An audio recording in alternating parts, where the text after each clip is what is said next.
ছাত্র সংগঠনের নির্বাচনে তারেক ম্যাজিক কাজ করেনি। রাজনীতি এখন আর নেতা দেওয়া হয় না, নীতি দেওয়া হয়। জামাত কিন্তু এতদিনে বুঝিয়ে দিয়েছে যে আমরা তোমাকে ওয়েলফেয়ার পলিটিক্স কি বলে সেটা তোমাকে আমি এই দেখালাম, এটা আমি দেব। কিন্তু আমাদের ট্র্যাডিশনাল পলিটিক্যাল পার্টিগুলো, আওয়ামী লীগ অথবা বিএনপি অথবা অন্য যারা আছে, এরা যা বলে তা তারা বাস্তবায়ন করে না। মানুষ বলছে এনাফ, আর চাই না তোমাকে, আমরা ছাত্র শিবিরকে চাই। এখানে ছাত্র সংগঠনের নির্বাচনে তারেক ম্যাজিক কাজ করেনি। বাংলাদেশের রাজনীতি পাল্টে গেছে।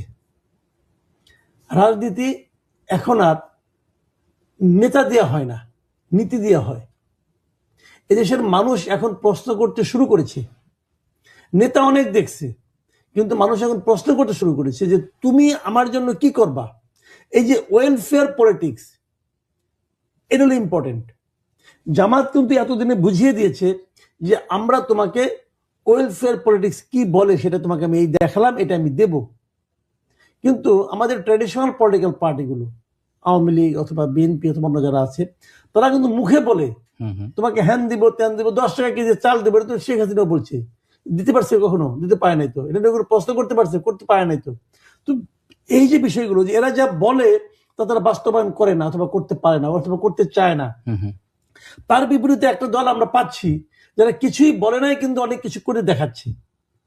এটা কিন্তু পলিটিক্সের মধ্যে এখন আসবে।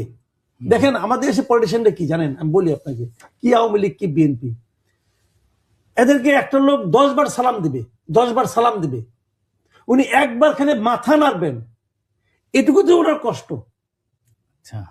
এটা হলো আমাদের পলিটিক্যাল লিডারদের ক্যারেক্টার। এখন আপনি বলবেন যে ভাই এত লোকে সালাম দেয়, কেমনি করে মাথা নাড়বে? হ্যাঁ, এটা আপনি ঠিক বলছেন, সালাম তো অনেক লোকে দেয়, সবগুলোতে সব জবাব দিতে পারে না। কিন্তু উনি কি জবাব দিতে চান কিনা সেটা হলো ইম্পর্টেন্ট। উনি যদি চান তাহলে কি হবে, সবসময় সালামের জবাব দিবে, নীতি নিতে ওনার মাথাটা একটু নিচু হয়ে থাকবে। আমি তো ওই দৃশ্যটাই দেখতে চাই, একজন পলিটিক্যাল পার্টির লিডার মাথা নিচু করে হাঁটতেছে। কিন্তু আমাদের পলিটিক্যাল লিডার দেখেন তো, কোন ওই মারে, অমুক করে, তমুক করে, ধমক দেয়। একজন থেকে বলছে, আবেগের থেকে বলতে পারছে, ধাক্কা দেয়, ফেলা। তো এগুলো আমরা দেখি না, দেখি তো। আপনি যত বড় নেতাই হন না কেন ভাই, পাবলিক ভোট না দিলে আপনি জিরো। পাবলিক যদি ভোট না দেয়, আপনি যত বড় নেতাই হন না কেন, জিরো আপনি রে ভাই, জিরো। এই যে মাহাতির মোহাম্মদ, এত বড় নেতা মালয়েশিয়ার, শেষ ইলেকশনে কি জামানত বাজেয়াপ্ত হয়েছে। কেন? পাবলিক ভোট দেয় নাই। মানুষ বলছে এনাফ, আর চাই না তোমাকে। কিন্তু মানুষ সিদ্ধান্ত নেবে, সাধারণ ভোটার সিদ্ধান্ত নেবে আপনি কত বড় নেতা। যেমন এবার সিদ্ধান্ত নিয়েছে যে না, ছাত্র দল না, আমরা ছাত্র শিবিরকে চাই।